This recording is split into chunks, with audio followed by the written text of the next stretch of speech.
Di sebuah sirkuit di tengah gurun Qatar, seorang mahasiswa dari Surabaya duduk di dalam kokpit mobil yang ia bangun sendiri. Di luar, 78 tim dari negara-negara yang anggaran risetnya puluhan kali lebih besar sedang mempersiapkan diri. Semua prediksi menunjuk ke arah yang sama. Tidak ada yang menunjuk ke dia. Shell Eco Marathon Media Center 2026, sebelum kita lanjutkan, tebak dulu. Dari 12 negara yang bertanding di Shell Eco Marathon Qatar, negara mana yang paling banyak meraih podium? Tulis jawaban kalian di komentar sekarang. Saya sudah tahu hampir semua orang yang menonton video ini akan salah. Bukan karena mereka tidak pintar. Tapi karena tidak ada yang pernah menceritakan ini dengan benar. Assalamualaikum. Dan selamat datang di video yang seharusnya sudah ada sejak 2 tahun lalu. 20 tahun lalu, Indonesia dan Malaysia sama-sama memulai program engineering di universitas-universitas negeri mereka dengan ambisi yang hampir identik.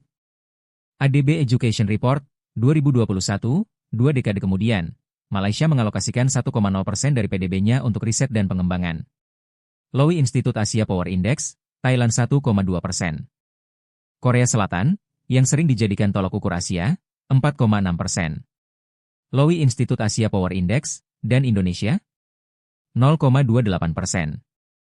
World Bank, verifikasi data terbaru sebelum rekam, hampir sepertiga dari rata-rata ASEAN.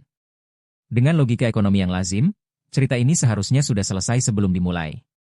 Tapi ada satu angka yang belum saya sebutkan. Dan angka itulah yang akan mengubah cara kalian melihat seluruh perbandingan ini. Simpan dulu pertanyaan itu, kita akan sampai ke sana. Februari 2025. Lusail International Circuit, Doha. Ajang Shell Eco Marathon Asia Pacific and Middle East untuk pertama kalinya digelar di luar kawasan Asia. The Peninsula Qatar, Juli 2024, 60 lebih tim dari 12 negara hadir. Ini bukan kompetisi biasa. Shell Eco Marathon adalah ujian rekayasa paling ketat di kelasnya. Tim tidak hanya berlomba soal kecepatan, tapi soal efisiensi energi yang ekstrim, presisi teknis, dan inovasi yang bisa diverifikasi langsung di lintasan. Shell Eco Marathon Official City. Kalian tahu siapa yang datang sebagai kontingen terbesar? Indonesia. 16 tim. Shell Indonesia Official News Release, 2024, bukan Jepang. Bukan Korea. Indonesia. Dan di akhir kompetisi itu, 3 dari pemenang utama kategori prototipe semuanya dari Universitas Indonesia, Universitas Negeri Malang, Universitas Indonesia, Universitas Diponegoro. The Peninsula Qatar, 16 Februari 2025, negara dengan anggaran riset paling kecil di antara tetangganya pulang dengan podium paling banyak. Kalian mungkin sekarang berpikir, mungkin ini kebetulan. Mungkin tahun itu lawan-lawannya lemah. Jadi kita lanjutkan ke Januari 2026. Lokasi yang sama. Lawan yang sama, bahkan lebih banyak. Dan kali ini, tim Antasena dari Institut Teknologi 10 November Surabaya membawa kendaraan baru. Namanya Falcon 3.0. Mobil berbahan bakar hidrogen dengan bodi karbon fiber, koefisien hambatan udara yang sangat rendah, dan satu inovasi yang tidak dimiliki tim manapun di sana. Shell Eco Marathon Media Center 2026 IT Surabaya Official Release, Falcon 3.0 mencatat efisiensi 498 km hanya dengan 1 meter kubik hidrogen. Shell Eco Marathon Media Center 2026, 79 tim. 12 negara. Dan angka itu tidak tertandingi. Ini bukan keberuntungan. Ini adalah pola yang sudah berlangsung lebih dari 1 siklus kompetisi. Sekarang saya ingin kalian berhenti sebentar dan memikirkan satu hal. Suhu di Doha bulan Januari bisa menembus 35 derajat Celcius. Data iklim umum, tidak perlu sumber khusus, debu gurun yang halus, yang tidak terlihat mata telanjang, adalah musuh utama kendaraan hidrogen. Sebab teknologi fuel cell bekerja melalui reaksi kimia di membran yang sangat sensitif terhadap kelembapan. Terlalu kering, reaksi berhenti. Terlalu lembab, performa anjlok. Di lingkungan padang pasir, menjaga keseimbangan itu hampir mustahil. Tim dengan anggaran besar membeli solusinya. Komponen impor. Sistem kontrol termal komersial. Teknologi yang sudah teruji dari pabrikan Eropa atau Jepang. Tim Antasena membangunnya sendiri. Mereka merancang sistem humidifikasi mandiri, sebuah mekanisme yang secara otomatis mengatur kelembapan membran fuel cell tanpa menyedot daya baterai secara signifikan. Dibangun di bengkel kampus mereka di Jawa Timur. Dengan peralatan yang ada. Dengan mahasiswa yang belum lulus. Shell Eco Marathon Media Center 2026 IT Surabaya Official Release. Inilah yang disebut First Place Technical Innovation Award. Bukan karena mereka punya paling banyak uang. Tapi karena mereka tidak punya pilihan selain berpikir lebih dalam dari lawan-lawan mereka. Ada sebuah prinsip desain yang sering digunakan di dunia rekayasa. Constraint is a design brief. Keterbatasan bukan hambatan, keterbatasan adalah spesifikasi. Dan tim ini membuktikan bahwa spesifikasi yang paling keras justru menghasilkan solusi yang paling tajam. Tapi ini bukan hanya tentang satu tim. Ini tentang sebuah pola yang kalian perlu tahu konteks terbesarnya. Indonesia diproyeksikan menjadi salah satu penghasil lulusan STEM terbesar di dunia, dengan kontribusi 3,7% dari total lulusan STEM global pada pertengahan 2030-an. Asian Development Bank, 2021, verifikasi proyeksi terbaru sebelum rekam, 3,7% dari sebuah negara yang sekarang masih menghabiskan kurang dari sepertiga rata-rata ASEAN untuk riset. Kalian bayangkan apa artinya itu? Tanahnya sudah terbukti subur. Benihnya sudah ada. Yang belum sepadan adalah irigasinya. Dan disinilah bagian yang membuat saya, dan seharusnya membuat kalian, merasa sesuatu yang lebih besar dari sekadar bangga. Pasar kendaraan hidrogen global saat ini bernilai hampir 17 miliar dolar. Fortune Business Insights, 2025, proyeksi 2034, 245 miliar dolar. Fortune Business Insights, 2025, Asia Pasifik sudah memegang 73% pangsa pasar global sektor ini hari ini.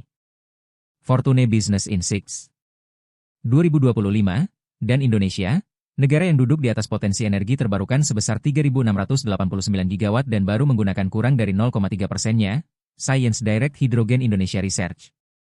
2025, sudah memiliki mahasiswa yang tahu cara mengolah energi itu menjadi teknologi transportasi masa depan. Yang belum hadir adalah ekosistemnya. Kebijakan yang sepadan.